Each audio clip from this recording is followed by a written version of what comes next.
right, next step, we'll be looking to file our CEP at the end of May.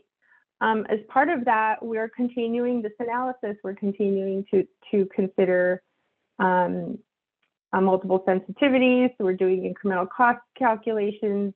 We're thinking about and we'll plan to narrate around challenges and opportunities to achieve 100% non-emitting energy. So all that is to come as part of our filing at the end of May. Any questions? I know that was a lot.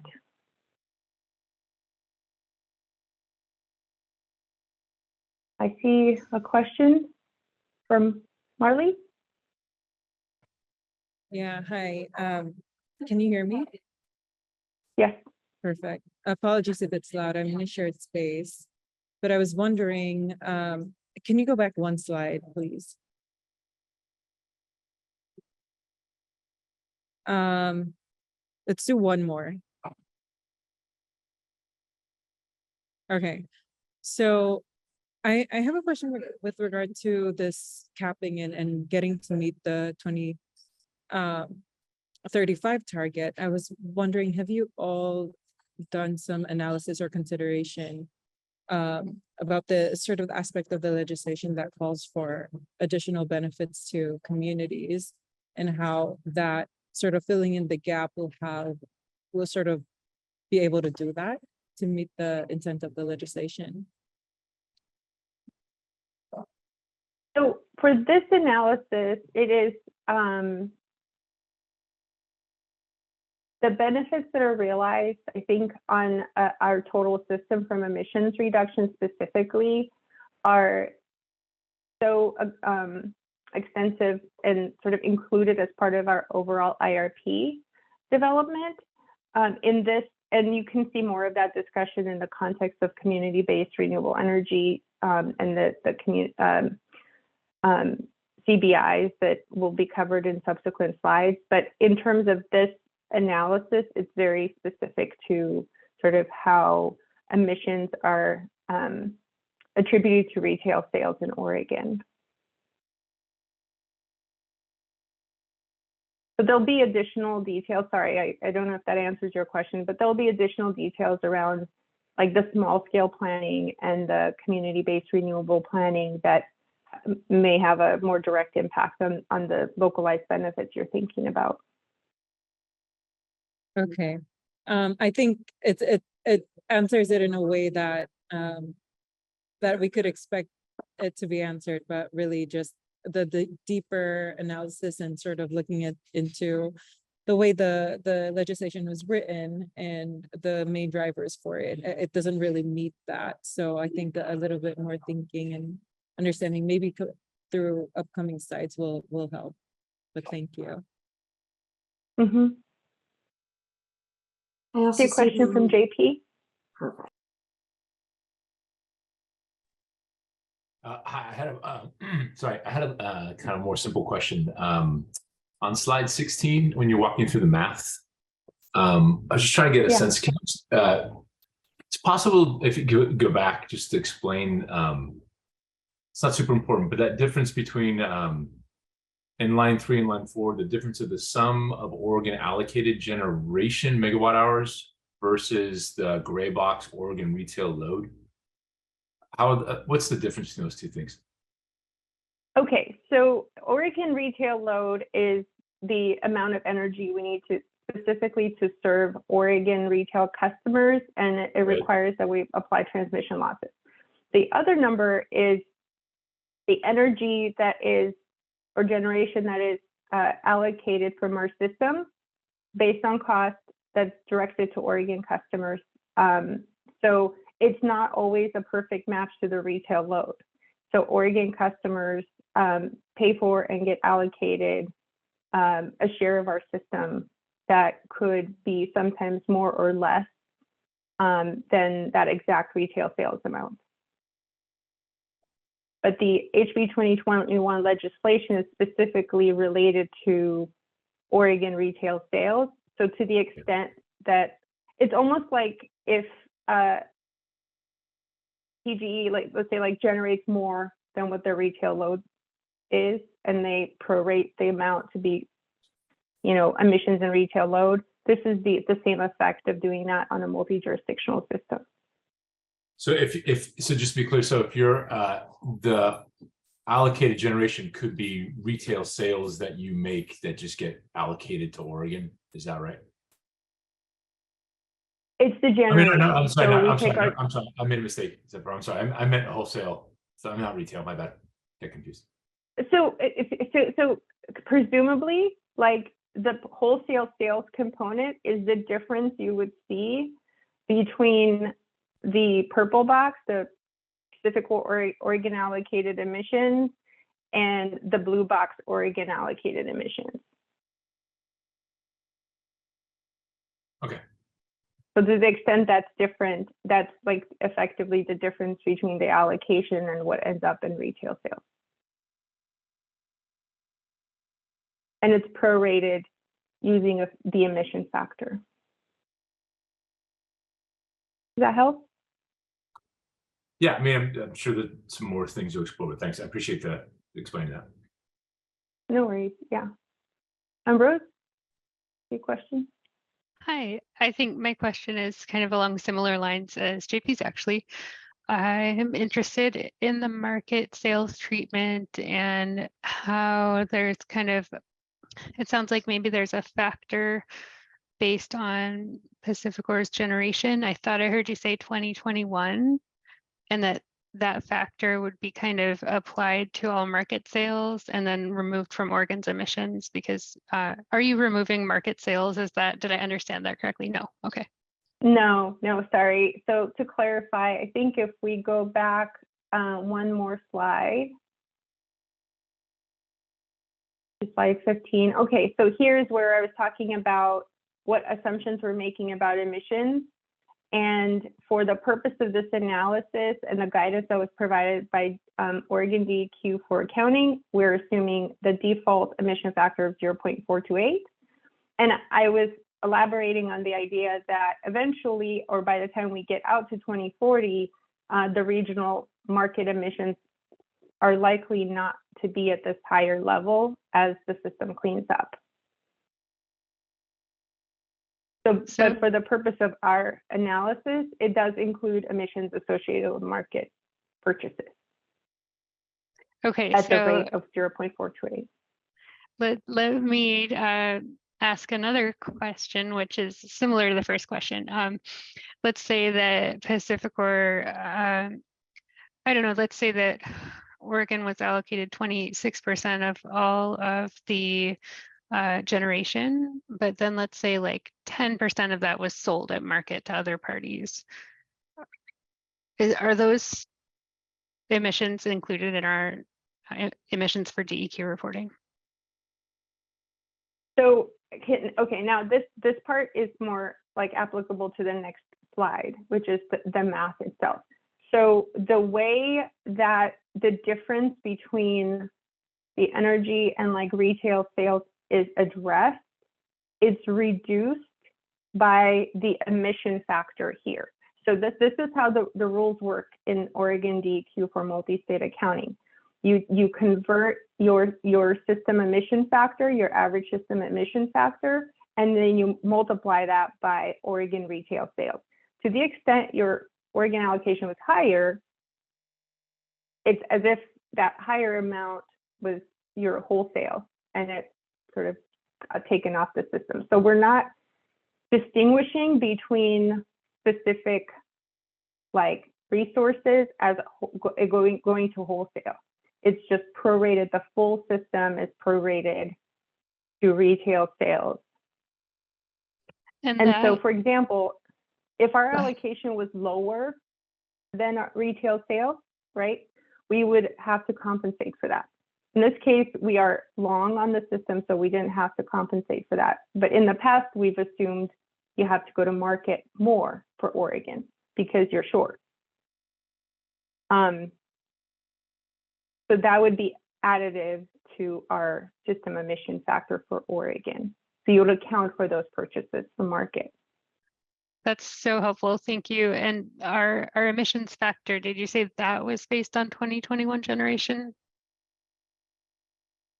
So the emission factor for like the individual resources, so on a particular like gas resource or coal resource, their rate at which we're assuming they're producing emissions is the same as the rate they produced in 2021. Okay. So, you know, it doesn't change from year to year drastically, other than if you convert from coal to gas or something. So it was a good sort of like proxy. 2021 generation was like a good proxy selected by DEQ as the emission factors to apply for this analysis for the entire period.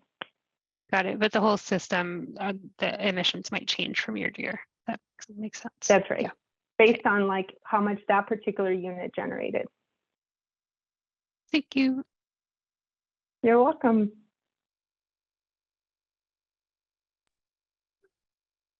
Well, absent any additional questions, which feel free to drop them in the chat if you happen to think of them on the break. Well, I guess beforehand, let's turn it over to Sylvia. Sylvia, do you have a question for Zapier? Yes, and you know, I'm just gonna go ahead and ask it, even though I wonder if it's like a silly question, but I can't be the only person who has it. So this is coming from a place of someone who's really not thought about emissions very much in the past, in my experience with the utility. So if it's very basic, I still appreciate the answer, but or you considering my questions here, but so is the thinking here that because you run your system as a system, right? Like you don't run, you know, mostly, generally speaking, don't run like, you know, things for each state, and your system has emissions in it that, you know, when you, am I understanding it correctly? Is my question. This might be exactly what you said, or maybe wrong, but when you allocate emissions to Oregon, it's still above that threshold, or it's not getting the reductions that you need, and so then you allocate those, or then you layer in those small scale resources that Oregon's calling for, and then it doesn't reduce the emissions enough, and so that's what you would need to think about, not allocating some immediate resources within your system to Oregon in order to get to the emission reductions that the bill is asking you. Is that basically like am I understanding what you're saying correctly, but from a much less emissions comfortable perspective? I hope. Let me try to see if I can understand what you were asking. So Thank you. think about our like not just Pacific Core, but like the West, right? If a particular state or individual wants to reduce their emissions, you sort of control your own state, and so you improve, you know, contribution to the world, if you will, by sort of funding, making policies, and reducing emissions relative to your own state. There's so Pacific Core because we're across multiple states, we really have to balance that across our different states and like what Oregon wants. And so from Oregon's perspective, it's like you are getting your retail sales met by 100% clean energy off our system by the time you get to 2040, and sort of absent what happens outside of the state. Now, it's really important to mention that like on our total system, even if like you really like want to look at Oregon, outside of Oregon, our 6-state system, we are still reducing emissions by a significant amount. It's just for Oregon, it's happening a little bit faster and on a different like pace.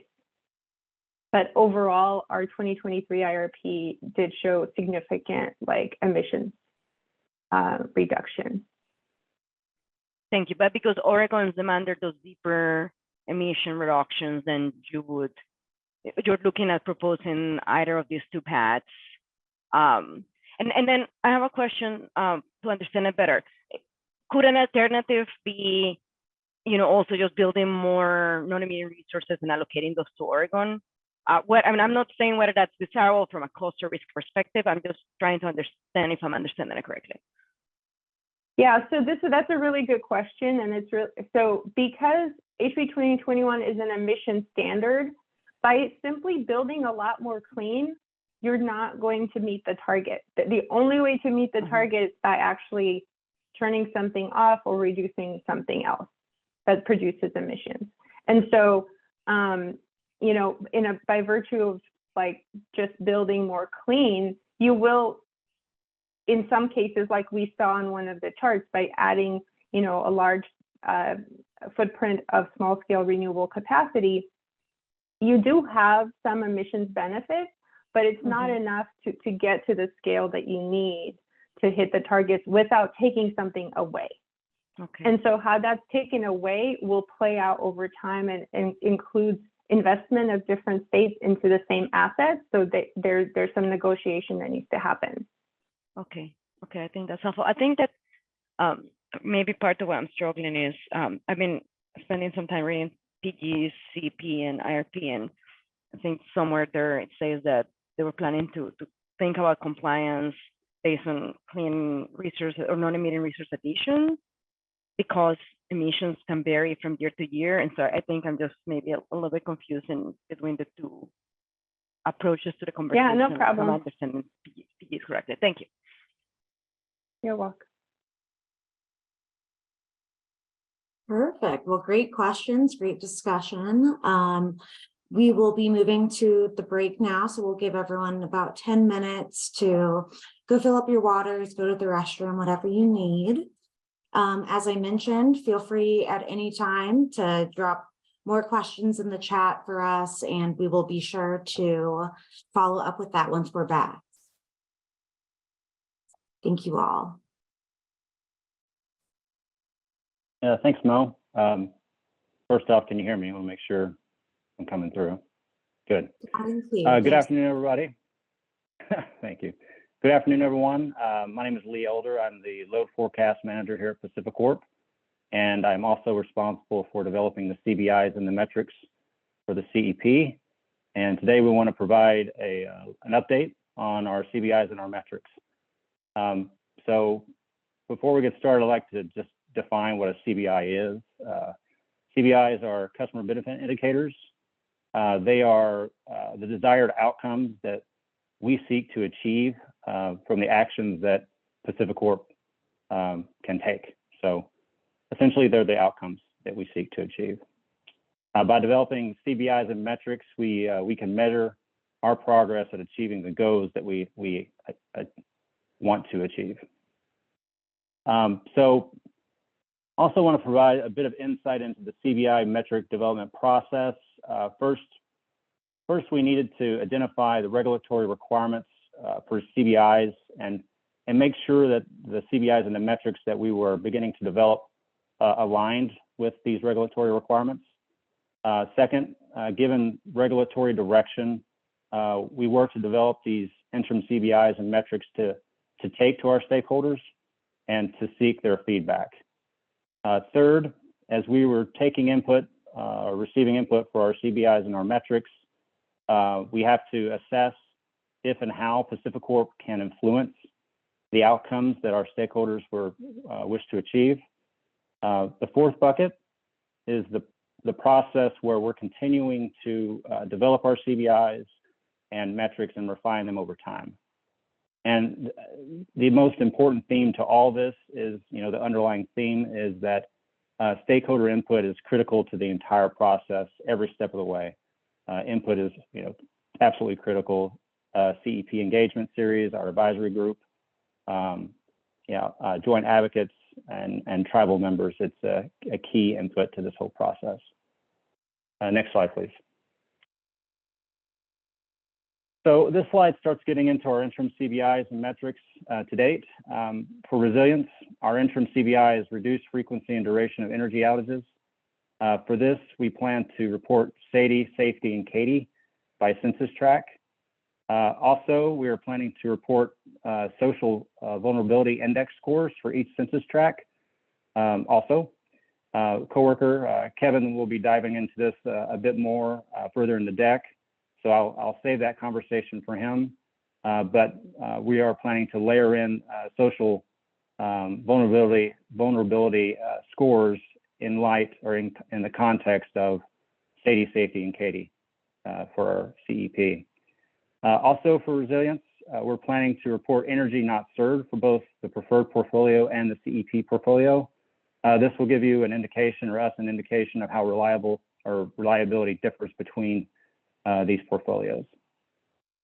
As for environmental impacts, our interim CBI is increased energy from non-emitting resources and reduced CO2 emissions to meet House Bill 2021 targets.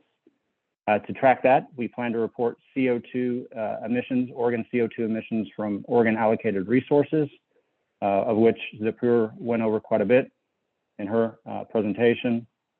And maybe before I go to the next slide, I might just pause and give folks a chance to ask questions if they might have any.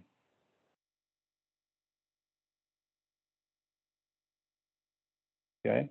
Oh, Marley, go ahead.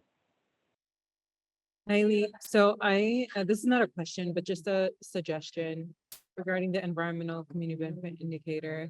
I think this is something that we've also expressed to PGE, is that this is a given in this process. So if we could encourage the company to get a little bit more creative and think about other possible environmental community benefit indicators, that'd be really great.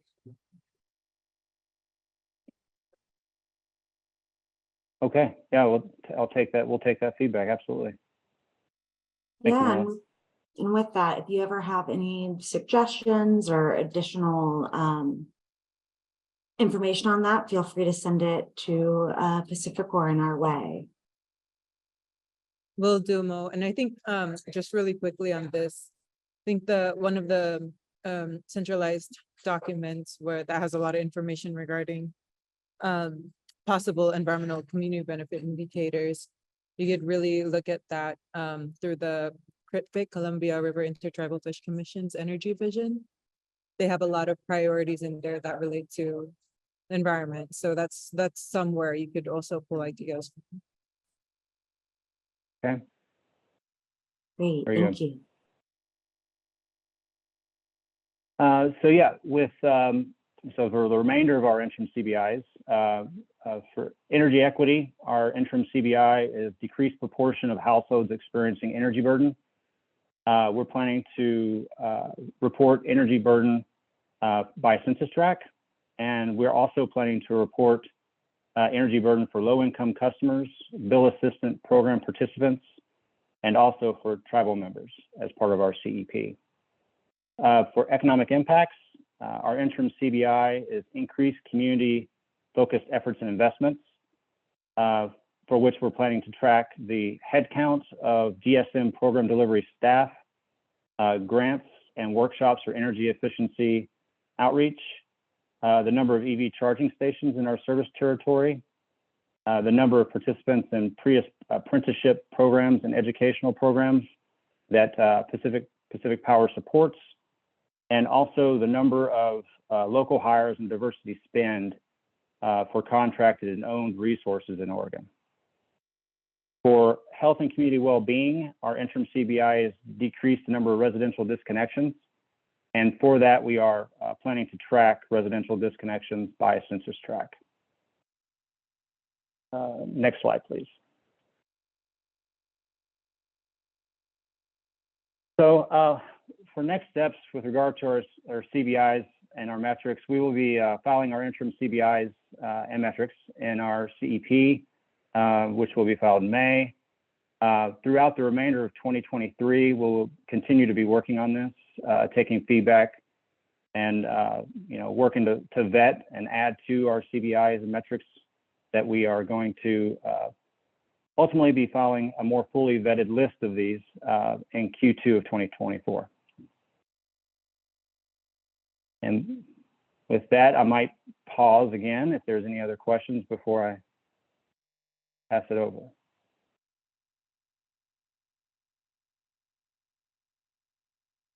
Okay. Hearing no questions, I will toss the baton to Kevin Benson. Thanks, and good afternoon, everyone. Just make sure I get my camera running here. All right, looks like we've got it. Great. Good afternoon. Kevin Benson, the Director of Asset Risk here at Pacific Power. And over the next couple of slides, I'll be talking through primarily the analytics approach that we're taking for the resilience component of the clean energy plan. And the focus of this discussion is going to be on how we move from traditional reliability and system performance metrics that are already tracked and reported to a more holistic approach to resilience that includes aspects of utility system performance and then also community resilience as it relates to its ability to respond to natural disasters and then also electric system power outages that might be associated with those events. And we'll go to the next slide, please. And so starting off the discussion here with the definitions that we're using as we move through this analysis. Throughout the presentation here, I guess one of the points that I'll emphasize, which previous speakers have raised also, is that we're definitely interested in getting any feedback or additional inputs that folks have on the approach that I'm laying out here. So feel free to pass those along in the chat or ask a question if it's something you'd like to speak to during the call. And so system performance or reliability, we're considering that the ability to provide electric power day to day during the normal or routine operations of the system. That doesn't mean that there won't be power outages under those day-to-day conditions, because there are still circumstances that may cause the power to go out for any number of reasons. But the reliability metrics that we typically report on are really meant to show us under kind of normal operating conditions, how is our electric system doing? And we're distinguishing reliability and how it's reported from resilience. And the key distinction here is that rather than looking at day-to-day performance, resilience we're looking at is the ability to withstand or recover from various types of hazard events that can occur with the potential to disrupt electricity supply. And so depending on where you are in the state, that could be things like a wildfire or a heavy winter storm or coastal flooding. And so what we want to understand is the ability of both our system to be able to cope with those types of events, and then also how the communities that we serve can cope with those, to try to combine those together in a way that we can then use to inform our program management to improve that resilience performance. Next slide, please. And so looking at our reliability metrics here, just to provide a little bit of maybe a refresher if you've heard these topics before, or new information if this is a new area for you. And so we typically look at 3 different reliability metrics that are industry standard metrics commonly reported on by utilities across the country. And that's the System Average Interruption Duration Index, the System Average Interruption Frequency Index, and then the Customer Average Interruption Duration Index, and usually spoken as SAIDI, SAIFI, and CAIDI. And what these 3 metrics do for us, the first 2, the ones with system in the name, those are telling us for the average customer in our system, how many minutes of power outage could they expect to experience over, say, a year or whatever time period is being analyzed. And that's the duration index. And then for the frequency index, that's the number of outages that the average customer can expect to experience, again, over that same year period. And the difference between those system metrics and then the third one, which has customer in the name there, is that the Customer Average Interruption Duration Index is looking at how long a power outage is for a customer that actually experiences a power outage during the year. Because not all of our customers will experience a power outage. So for the SAIDI and SAIFI values, that includes all of our customers. And whereas the CAIDI value here, that's looking at the number of outage minutes and then the number of customers that are affected by those outages. And so between these 3 metrics, what we're able to get is an idea of, for the average customer, how can they expect our system to perform? And then for customers that experience outages during the year, on average, about how long are those outages for those customers? And for traditional reporting, these metrics typically exclude what are referred to as major events. And so these are typically large or multi-day storm events with things like high winds or heavy snowfall. And so on our day-to-day performance, those major events get removed because they're typically considered outliers or events that wouldn't necessarily represent the day-to-day operating conditions for our system. And if we go to the next slide here.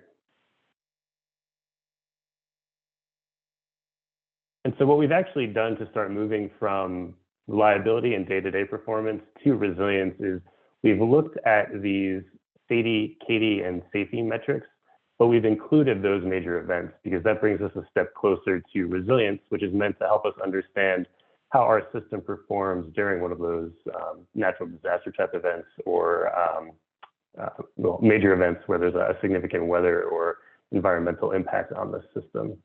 And what we've got on the screen here is the SAIDI, CAIDI, and SAFE values calculated at the level of the census tract.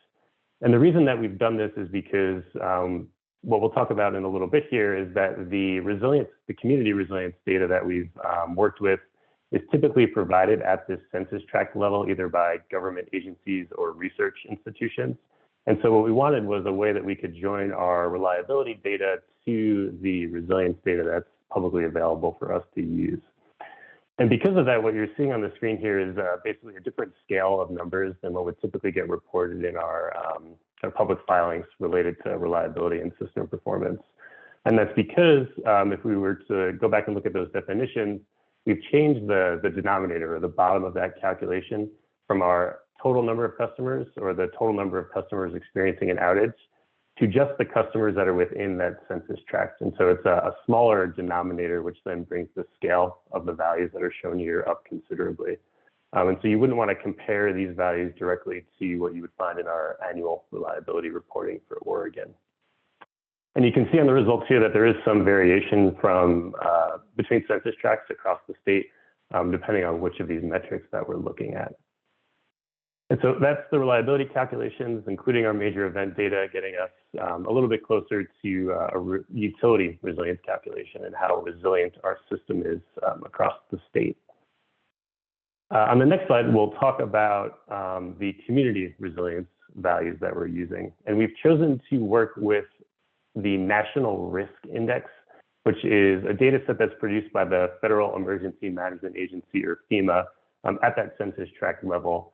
And we chose to work with this because there's extensive documentation available at the link shown here on the slide about the methodology used, the data sources that were used, and how this information was calculated. And so it's a publicly available data set that all of you as stakeholders can also take a look at if you'd like to get more information about the data and how the calculations were done. And so what this data set does is it takes actually quite a few different variables into account to come up with social vulnerability and resilience scores, particularly related to natural hazards. And what that then allows us to do is start connecting our utility resilience, which was those reliability metrics, including the major events, to the social vulnerability and community resilience scores using this data. And on the next slide, we'll talk first about the community resilience scores. And so this in the data is abbreviated as BRIC, and they calculate this using 49 variables that are grouped into the categories listed on the slide. And what this is meant to capture for us is community characteristics, so things like the general well-being of the community, its economic and financial health, the state of infrastructure and the built environment, including the types of housing in those particular census tracts, and then also institutional or governmental capacity to respond to a hazard event or a risk event that could occur in that location. One other aspect of this that is included is consideration for susceptibility to specific types of environmental events or natural disasters.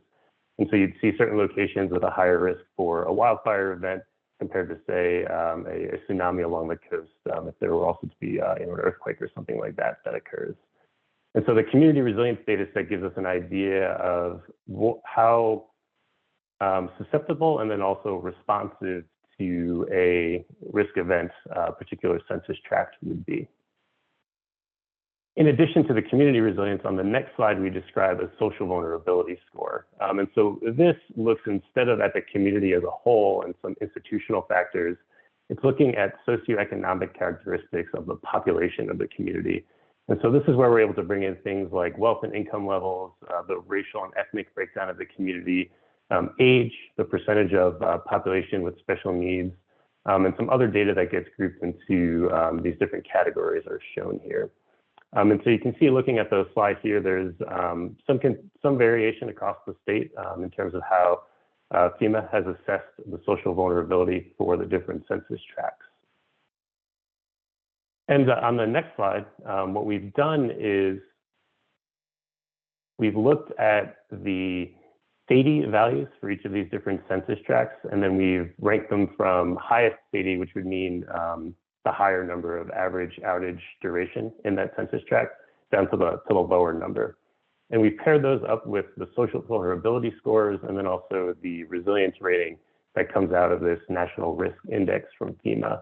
And so on the slide here, the SOVI rating, that's the social vulnerability rating, and then the RESL rating, that's the resilience rating. And so we've done that for each of the different census tracts in the state of Oregon to see how does the SAIDI performance line up to the social vulnerability rankings and then the resilience scores that come out of the FEMA data set. And we found a couple of things as we looked at this data. And on the next slide, we'll talk through a few of those. So the first is that we did not identify a strong correlation between the social vulnerability and community resilience scores and our reliability performance based on the results of this analysis. The findings do tell us that there's something here that we need to look at, because in certain locations there was a weak correlation between system performance and the social vulnerability and resilience scores. And so what that's telling us is that it's not consistent across the state, but that there's something in there that requires further investigation so we can start to understand within the resilience data which of those different components or the underlying data can be tied back to our reliability information. And so what we're working on right now is bringing in some additional demographic data from the latest census, and that'll include education levels, poverty rate, and then also some community health information to give us a little bit more of a picture of some of those social vulnerability components that weren't necessarily reflected in the FEMA data, and also give us a little bit more data to work with as we start kind of investigating further where we saw that weak correlation within the data set. And as we progress through this, our ultimate goal is to come up with composite resilience scores that we can associate with our circuits and then also with the census tracts themselves. And the idea is that we can then use that as part of a strategy to bring these resilience scores into project planning and prioritization for different programs under the Clean Energy Plan and other programs being executed by the company, with the idea being that we can use those to then improve utility resilience performance for the benefit of our communities. And we'll be talking a little bit about one of those programs, community-based renewable energy, on the next set of slides here. But I think before we transition to that, I'll just pause to see if we've got any questions. I don't have a question, I have a comment. This is really cool, and I see like what you're presenting today is it's so much more developed, and it's really touching on a lot of the things that we've been suggesting during the process. And so I really want to thank you for the approach that you've taken. This is really fascinating to hear, and I'm very excited to hear what comes next in your presentation, since you said you were going to talk about initiatives and programs.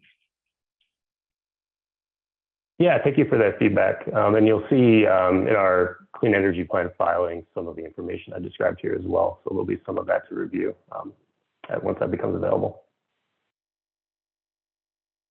Actually, Before you go into that next section, I just realized I have written a comment, and if you don't mind, something that I wanted to mention is, within census tracts, or for future CEPs, I would suggest looking within census tracts. As I know, for example, in my community, there are areas that might be nearby, or in communities where there's higher income areas that might bring up the like the indexes when the reality is that some people in the community are really maybe more challenged on the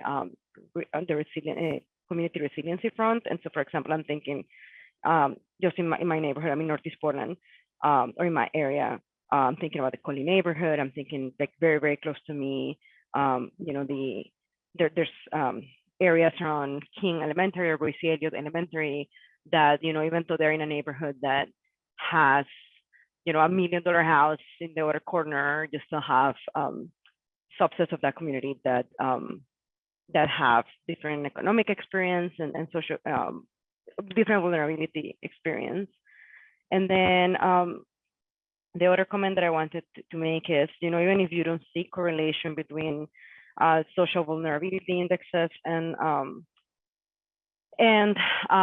resiliency and reliability metrics, I think and I hope what I'm going to hear is still an emphasis on investing in those communities that that have those lower social resiliency metrics or higher vulnerability metrics, as you know, an outage in that community can have so much deeper impacts than an outage in another community that's kind of better able to cope due to a variety of factors. And so I hope that's where you're going, but I wanted to throw it out there since I have written in my notes.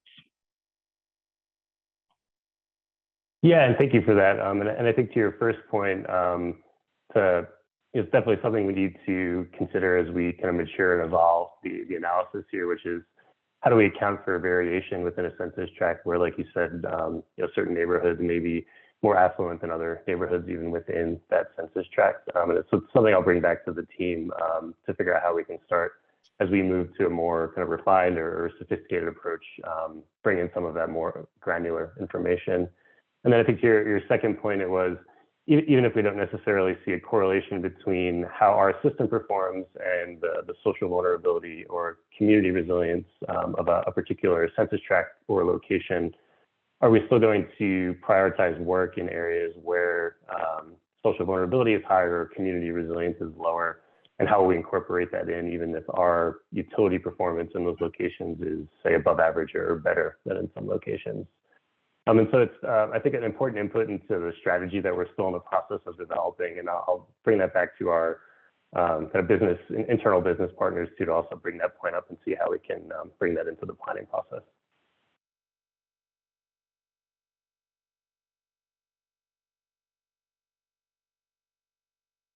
Perfect. Well, absent any other comments or questions, which again, always feel free to drop them in the chat and we will get to them at our next break in presentations. But let's shift gears and talk about community-based renewable energy now.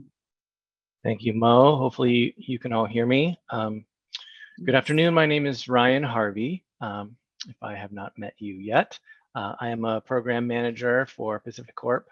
I oversee a handful of small-ish customer-facing renewable energy projects and programs. And I've also been working with a colleague named John Rush recently to develop our initial approach to community-based renewable energy, or what I much prefer to call CBRE projects.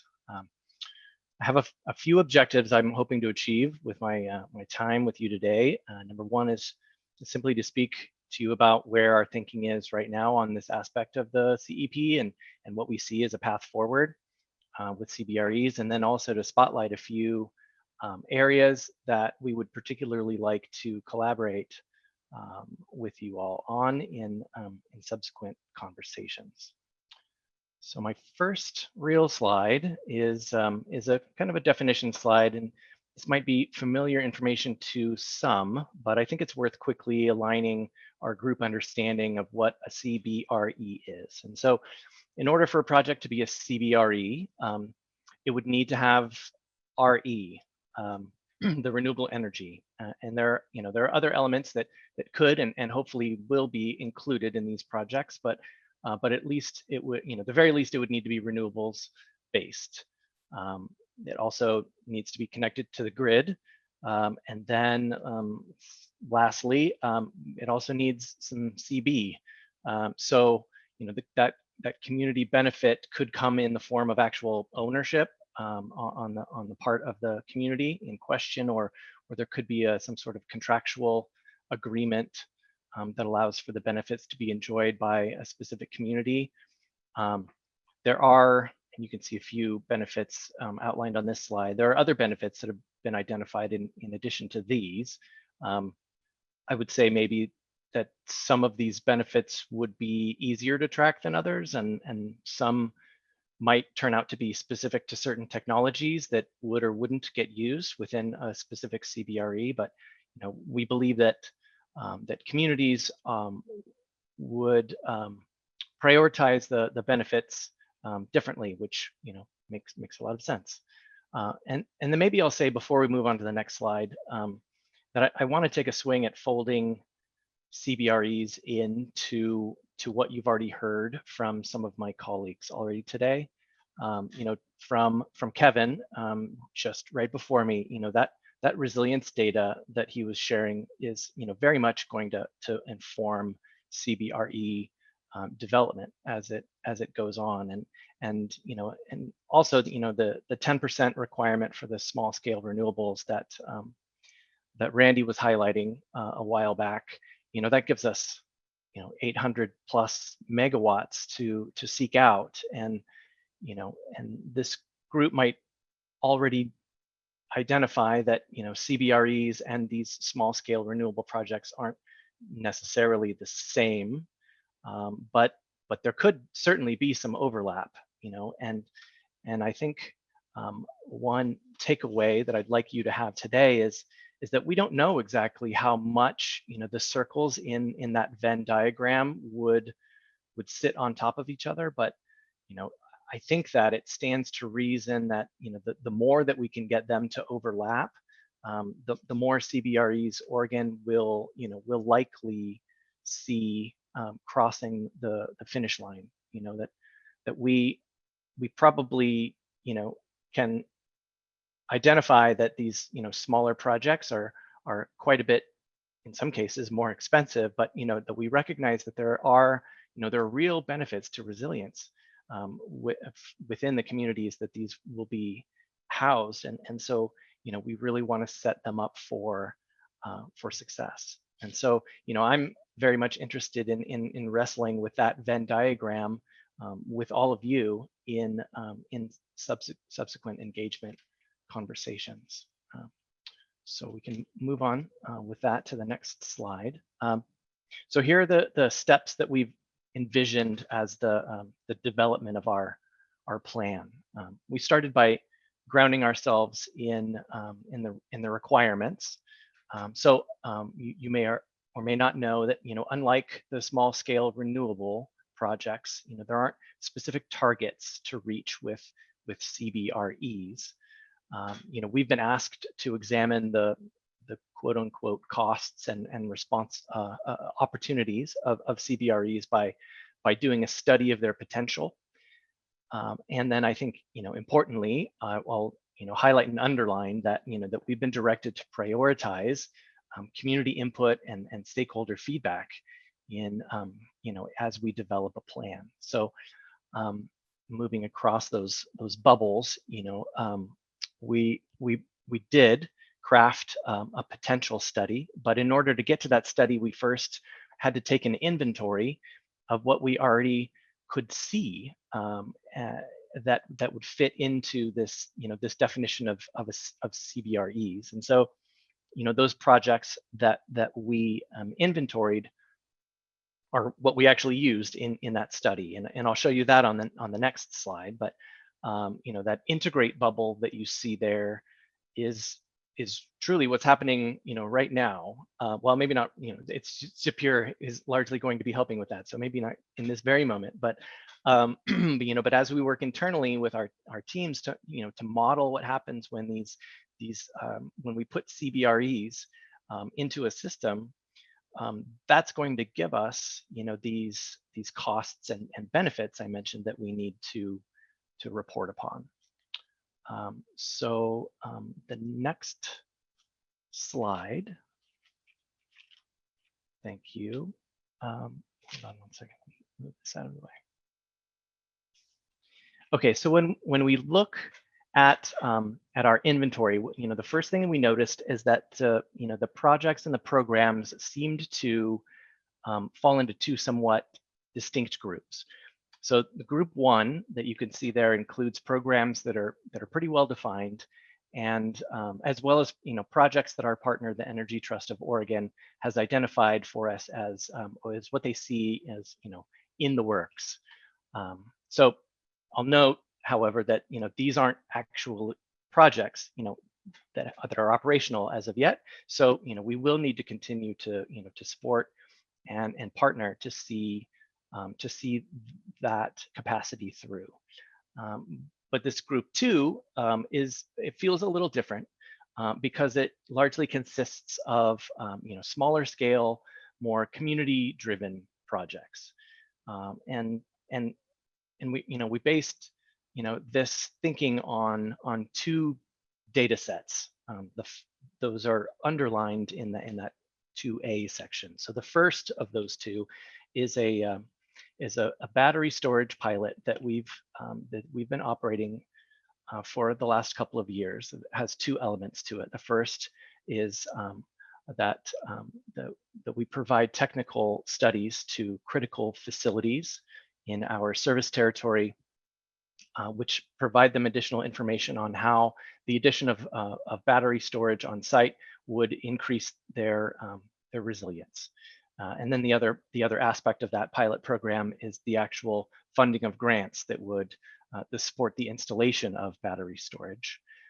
And then the second bucket that we were looking at there is the Oregon Department of Energy's CEP grants, which also came out of the same legislation. And so, when we look at the communities that have expressed interest in each of these programs, as well as the types of projects and the size of the projects that they're bringing forward, we moved forward with the capacity of approximately 100 megawatts to utilize for our study. So the analysis of that work has yet to conclude.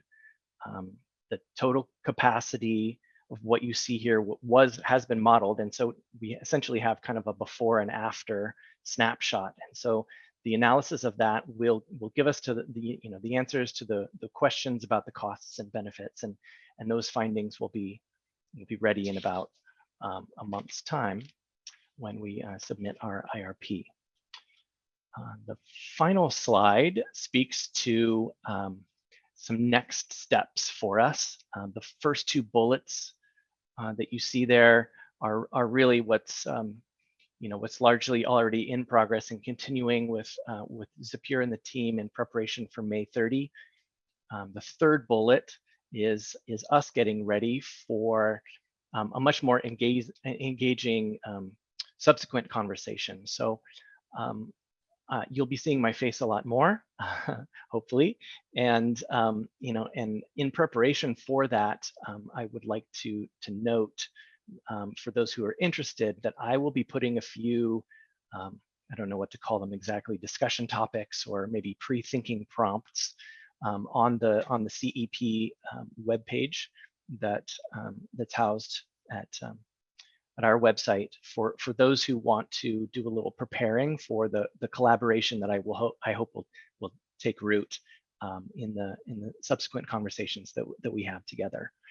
The introduction that you see there is happening as we speak, and then the final bullet is representative of your participation here. So as we determine the path forward for CBREs, I'm truly excited for your help to find, or to help us find, a better way to understand what other opportunities are out there, and how we can work to make them fit within the framework of this broader and very significant all these changes that are happening with regards to HB 2021 and our clean energy planning. So maybe I'll stop there and ask if there are any comments or questions.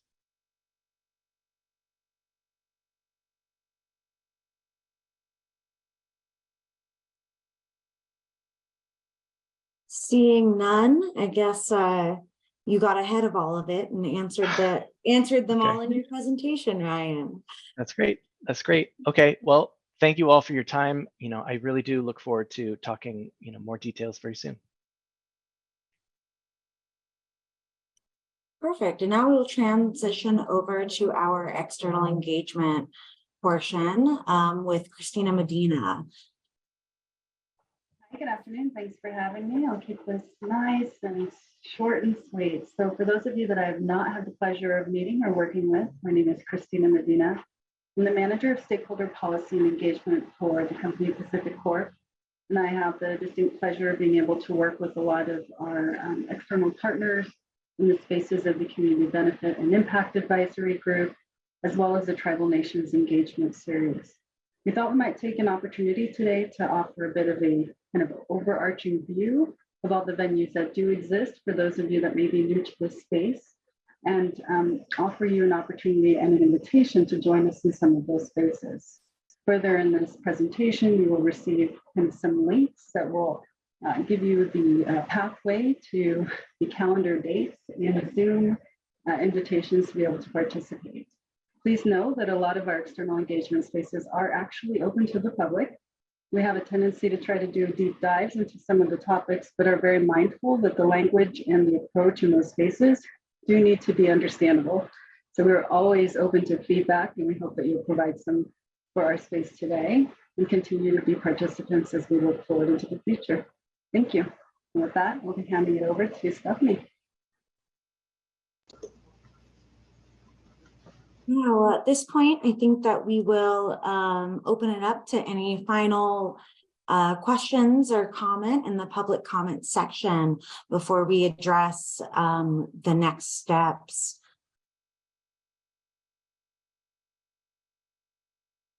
Any final parting thoughts, comments? And again, this is not the last bite at the apple.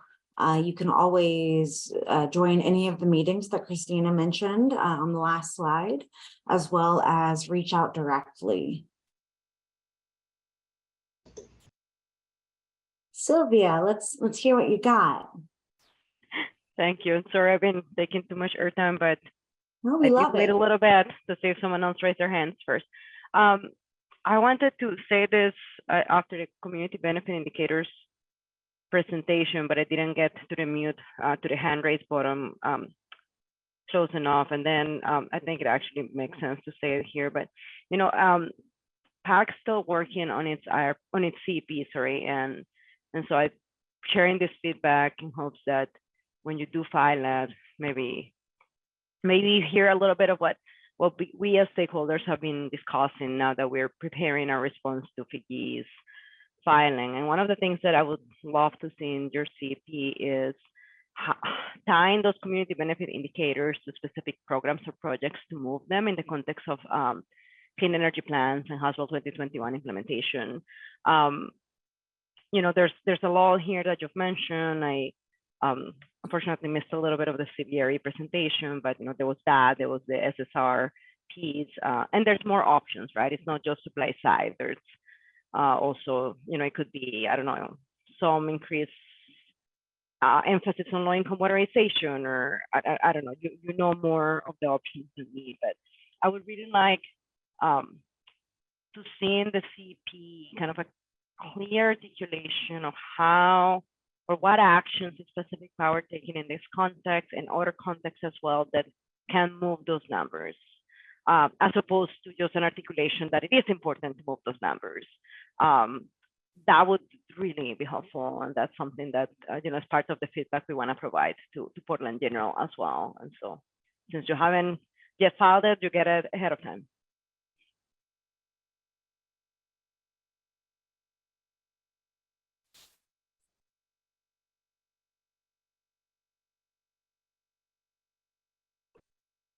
Sorry, I'm fumbling with my mute button.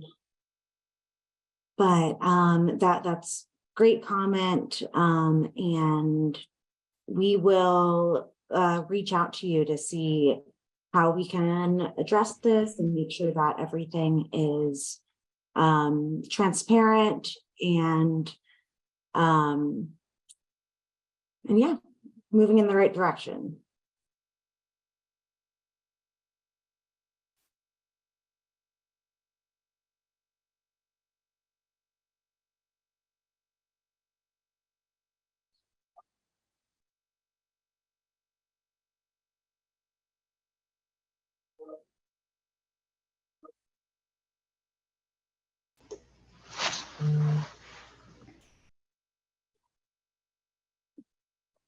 Do we have any other, and like I said, Sylvia, we will circle back offline. We want to make sure that we understand the intent of your, or rather, we want to make sure that we understand your question fully so that we are able to provide a adequate and fully fleshed out response.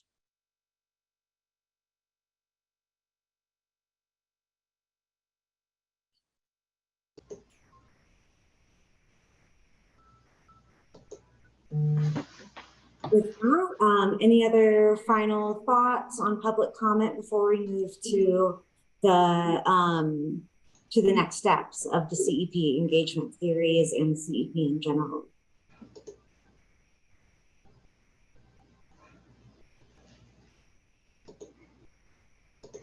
So, Sylvia, thank you for your comments and your directions on that. That it was something that, you know, we wanted to have this meeting for, to be able to hear from everyone on the opportunity of having that. So, so that, you know, leads really into, you know, wrapping this up and saying, you know, that our Clean Energy Plan engagement series, you know, we've had the meeting in February to start introducing the elements of the Clean Energy Plan.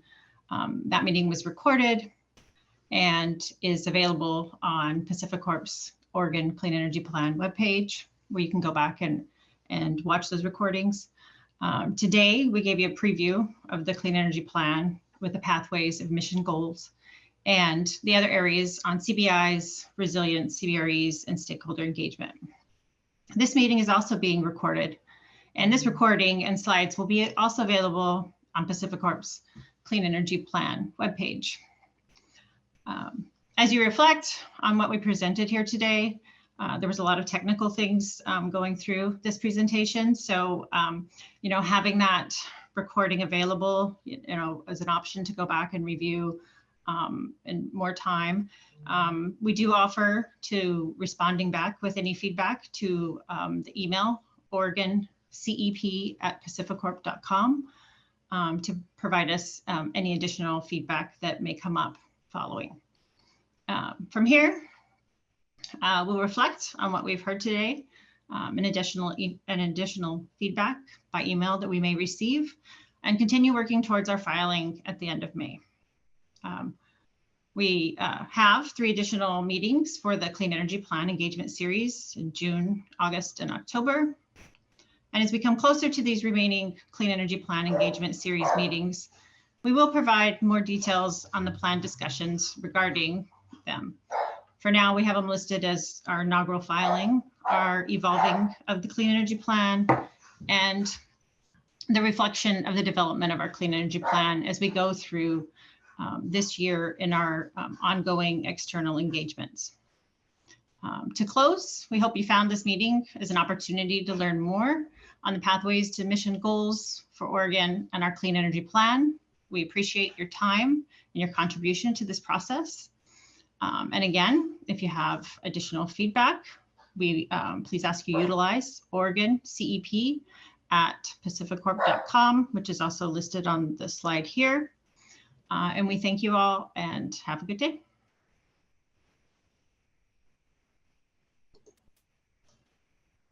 Thank you. Have a great day all.